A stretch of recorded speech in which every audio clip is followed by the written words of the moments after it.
November 12, 2022 Hindu news റിവ്യൂയിലേക്ക് എല്ലാവർക്കും സ്വാഗതം. ആദ്യത്തെ ന്യൂസ് എന്ന് പറയുന്നത് SC orders release of all life convicts in Rajiv case. അപ്പോൾ രാജീവ് കേസ് എന്ന് പറയുന്ന ഏത് കേസാണെന്ന് അറിയാലോ, രാജീവ് ഗാന്ധി അസാസിനേഷൻ കേസാണ്. അപ്പോൾ 6 ലൈഫ് സെൻറ്റൻസിൽ വിധിക്കപ്പെട്ട 6 പേരെ റിലീസ് ചെയ്യാൻ വേണ്ടി ഇമ്മീഡിയറ്റ് ആയിട്ട് റിലീസ് ചെയ്യാൻ വേണ്ടി കോർട്ട് പറഞ്ഞിരിക്കുകയാണ്. The supreme court on Friday ordered the immediate release of 6 life convicts who have been in prison for over 3 decades in Rajiv Gandhi assassination case.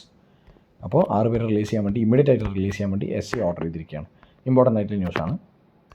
Chancellor remove ചെയ്യാൻ വേണ്ടിയിട്ട് ഓർഡിനൻസ് പ്രൊമൾഗേറ്റ് ചെയ്യാൻ വേണ്ടിയിട്ടാണ് കേരള സ്റ്റേറ്റ് അസംബ്ലി തീരുമാനിച്ചിരിക്കുന്നത്. അപ്പോൾ ഗവർണറും അതുപോലെ തന്നെ ഗവൺമെൻറ് വലിയ റിഫ്റ്റ് നമ്മളെപ്പോഴും പറയുന്നൊരു കാര്യമാണ്. ആരിഫ് മുഹമ്മദ് ഖാനും അതുപോലെ തന്നെ പിണറായി വിജയൻ സർക്കാരും തമ്മിൽ എപ്പോഴും ഈ പറഞ്ഞ എസ്പെഷ്യലി ഈ പറഞ്ഞ VC നിയമനം, വൈസ് ചാൻസലർ നിയമനവുമായി ബന്ധപ്പെട്ട് കുറേയധികം വാക്ക് തർക്കങ്ങളും വാക്പോരും ഉണ്ടായതാണ്. അപ്പോൾ അതിൻ്റെ ബേസിലാണ് ഈ പറഞ്ഞ ഗവൺമെൻറ്റിൻ്റെ സ്വിഫ്റ്റ് ആയിട്ടുള്ളൊരു മൂവാണ് 14 സ്റ്റേറ്റ് യൂണിവേഴ്സിറ്റീസിൻ്റെയും ചാൻസലർ എന്ന പോസ്റ്റിൽ നിന്ന് ആരിഫ് മുഹമ്മദ് ഖാനെ റിമൂവ് ചെയ്യാനുള്ള ഡ്രാഫ്റ്റ് ഓർഡിനൻസ് പുഷ് ചെയ്യാൻ വേണ്ടിയിട്ടാണ് സ്റ്റേറ്റ് അസംബ്ലി ശ്രമിക്കുന്നത്. അപ്പോൾ അതിൻ്റെ ഇമ്പോർട്ടൻ്റ് ആയിട്ടുള്ള കാര്യം എന്ന് പറയുന്നത് ഈ പറഞ്ഞ ഡ്രാഫ്റ്റ് ഓർഡിനൻസ് വെച്ചാൽ മാത്രം, ഗവർണർ ഒപ്പുവെച്ചാൽ, കൺസെൻറ്റ് കൊടുത്താൽ മാത്രമേ അത് നിയമമായിട്ട് മുമ്പോട്ട് വരികയുള്ളൂ എന്നുള്ളത് ഇമ്പോർട്ടൻ്റ് ആയിട്ടുള്ള കാര്യമാണ്.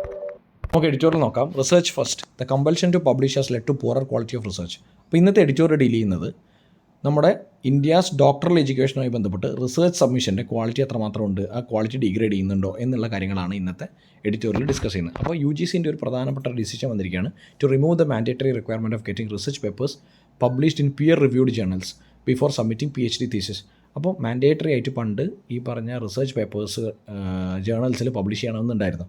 അപ്പോൾ ഇത് കാരണം ആൾക്കാർ സബ്സ്റ്റാൻഡേർഡ് ആയിട്ടുള്ള ജേർണൽസിൽ റിസർച്ച് പേപ്പേഴ്സ് പബ്ലിഷ് ചെയ്ത് എങ്ങനെയെങ്കിലും പണി തീർക്കുന്നത് പോലെ സബ്മിറ്റ് ചെയ്യാൻ തുടങ്ങി. അപ്പോൾ ആക്ച്വലി അതെന്താണ് ചെയ്തത്, ക്വാളിറ്റി ഓഫ് ഡോക്ടറൽ എഡ്യൂക്കേഷൻ അല്ലെങ്കിൽ റിസർച്ച് ആസച്ച് അതിൻ്റെ ക്വാളിറ്റി ഡിഗ്രേഡ് ചെയ്യാൻ തുടങ്ങി. അപ്പോൾ അതിനെ ആ പറഞ്ഞ കമ്പൽസീവായിട്ട് ഈ റിസർച്ച് പേപ്പർ സബ്മിറ്റ് ചെയ്യുന്നതുമായി ബന്ധപ്പെട്ട് ആ മാനദണ്ഡം ആരൊഴിവാക്കിയിരിക്കുകയാണ്, യൂണിവേഴ്സിറ്റി ഗ്രാൻസ് കമ്മീഷൻ ഒഴിവാക്കിയിരിക്കുകയാണ്. ഈ mandatory submission of research papers ഈ പറഞ്ഞ പാരാമീറ്റർ ഒഴിവാക്കിയത് കൊണ്ട് എന്ത് തരം വ്യത്യാസമാണ് ഉണ്ടാകാൻ പോകുന്നത്, അത് ക്വാളിറ്റി കൂട്ടുമോ എന്നുള്ളത് കണ്ടു തന്നെ അറിയേണ്ട കാര്യമാണ്. പക്ഷേ എന്തുകൊണ്ടാണ് അങ്ങനെ ആൾക്കാർ സബ്സ്റ്റാൻഡേർഡ് ആയിട്ടുള്ള ജേർണൽസിൽ റിസർച്ച് പേപ്പേഴ്സ് പബ്ലിഷ് ചെയ്യുന്നത് എന്ന് വെച്ചാൽ, ഒന്ന് ലാക്ക് ഓഫ് ടൈം. വലിയ ജേർണൽസിൽ സബ്മിറ്റ് ചെയ്ത് കഴിയുമ്പോൾ ഉണ്ടാകുന്ന ടൈം ലാപ്സ് വളരെ അധികം പ്രശ്നമുണ്ടാക്കുന്ന ഒരു കാര്യമാണ്. പിന്നെ ഇൻസഫിഷ്യൻസി ഓഫ് സ്കോളർഷിപ്സ് ആൻഡ് സ്റ്റൈഫൻസ്, അതൊരു ഇമ്പോർട്ടൻ്റ് ആയിട്ടുള്ള കാര്യമാണ്. സ്റ്റൈഫൻറ്റും അതുപോലെ തന്നെ സ്കോളർഷിപ്സും ഒരുപാട് കുട്ടികൾക്ക്, മെറിറ്റോറിയസ് ആയിട്ടുള്ള കുട്ടികൾക്കാണ് അവൈലബിൾ ആണ്. അതും ഈ പറഞ്ഞ ഹറി ഉണ്ടാക്കുന്ന ഒരു കാര്യമാണ്. പെട്ടെന്ന് തന്നെ തിടുക്കത്തിൽ ആ പറഞ്ഞ ജേർണൽസിൽ എങ്ങനെയെങ്കിലും സബ്മിറ്റ് ചെയ്ത് അതിൻ്റെ ഒരു എന്താ പറയുക ക്വാളിഫിക്കേഷൻ കൊണ്ടുവരിക എന്നുള്ളതാണ് അവരുദ്ദേശിക്കുന്നത്. അതും ഈ പറഞ്ഞ ഇമ്പോർട്ടൻ്റ് ആയിട്ടുള്ളൊരു ഡീമെറിറ്റാണ്. വേറൊരു കാര്യം കൂടി ഉണ്ട്. The removal of A compulsory requirement is also in line with global regulatory standards. അപ്പോൾ ഇത് റിമൂവ് ചെയ്യുന്നത് കൂടി, ഈ മാനദണ്ഡം റിമൂവ് ചെയ്യുന്നതിൽ കൂടി നമ്മൾ എന്താണ് ചെയ്യുന്നത്, ഗ്ലോബൽ സ്റ്റാൻഡേർഡ്സും മീറ്റ് ചെയ്യുന്നുണ്ട്. കാരണം ഗ്ലോബലി ഈ പറഞ്ഞ നിർബന്ധമായിട്ട് ഈ റിസർച്ച് പേപ്പേഴ്സ് ജേർണൽസിൽ പബ്ലിഷ് ചെയ്യണമെന്നില്ല.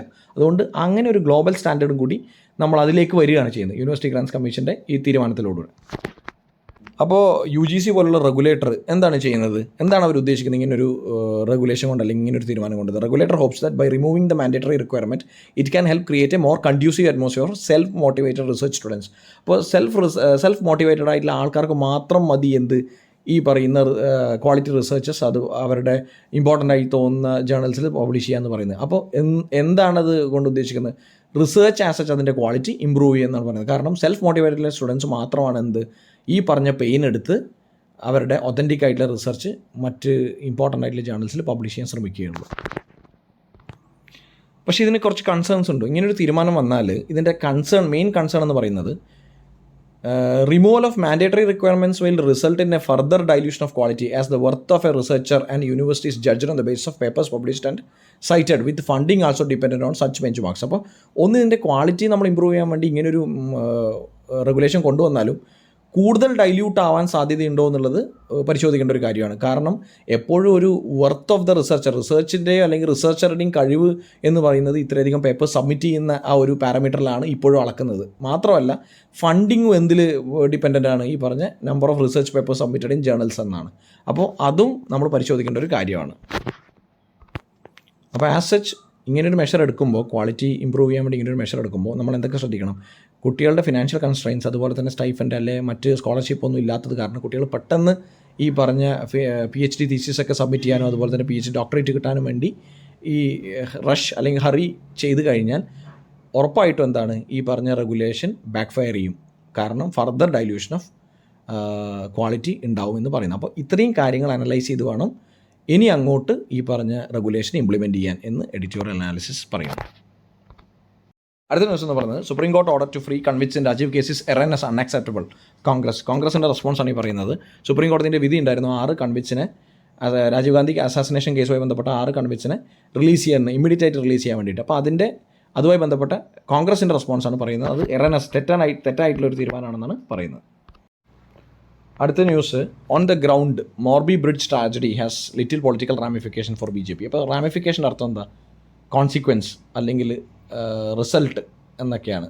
അപ്പോൾ on the ground Morbi bridge tragedy has little political ramification for BJP എന്ന് പറഞ്ഞാൽ മോർബി ബ്രിഡ്ജ് ഗുജറാത്തിൽ തകർന്നിരിക്കുകയാണ്. അപ്പോൾ ആ ട്രാജഡി ആക്ച്വലി പൊളിറ്റിക്കലി എഫക്റ്റീവ് എന്നതാണ് ഒരു ചോദ്യം. കാരണം ഗുജറാത്ത് ഇലക്ഷൻസ് വരികയാണ്. ഡിസംബർ 1, ഡിസംബർ 5 തീയതികളിൽ 2 ഫേസ് ആയിട്ടാണ് ഗുജറാത്ത് ഇലക്ഷൻസ് നടക്കുന്നത്. അപ്പോൾ മോർബി ബ്രിഡ്ജ് തകരുന്നതിന് അതുമായിട്ട് എന്താ ബന്ധം എന്ന് ചോദിച്ചു കഴിഞ്ഞാൽ ഗവർണൻസിന് വളരെയധികം പ്രാധാന്യമുള്ള, അത് വളരെയധികം മെറിറ്റായിട്ട് പൊളിറ്റിക്കൽ അജണ്ടയിൽ പറയുന്ന ഒരു പാർട്ടിയാണ് BJP. അപ്പോൾ അങ്ങനെ ഒരു ലാപ്സാണ് മോർബി ബ്രിഡ്ജ് തകർന്നിട്ട് ഒരു വലിയ ട്രാജഡി ഉണ്ടായത്. അത് പൊളിറ്റിക്കലി അവരുടെ ഗ്രൗണ്ട് നഷ്ടപ്പെടുത്തുമെന്നാണ്. ശരിക്കും ആക്ച്വലി അവർക്ക് ആ രീതിയിൽ പാർട്ടി ഗുജറാത്തിൽ ഭയങ്കര സ്ട്രോങ് ആയതുകൊണ്ട് തന്നെ അങ്ങനെ ഇലക്ഷൻ റിസൾട്ട്സിനെ ബാധിക്കുന്ന ഒക്കെ ഒരു ഇമ്പോർട്ടൻ്റ് ആയിട്ടുള്ള പ്രശ്നമായിട്ട് അതിനെ കാണുന്നില്ല. അതിനൊരു റാമിഫിക്കേഷൻ അല്ലെങ്കിൽ കോൺസിക്വൻസ് ഇല്ല എന്നാണ് അനലൈസ് ചെയ്യുന്നത്.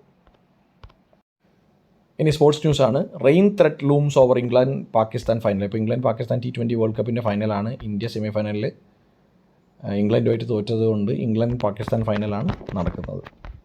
Thank you. ഇന്നത്തെ ഹിന്ദു ന്യൂസ് റിവ്യൂ ഇവിടെ അവസാനിക്കുകയാണ്. നമുക്ക് നാളെ കാണാം. Bye, take care, see U.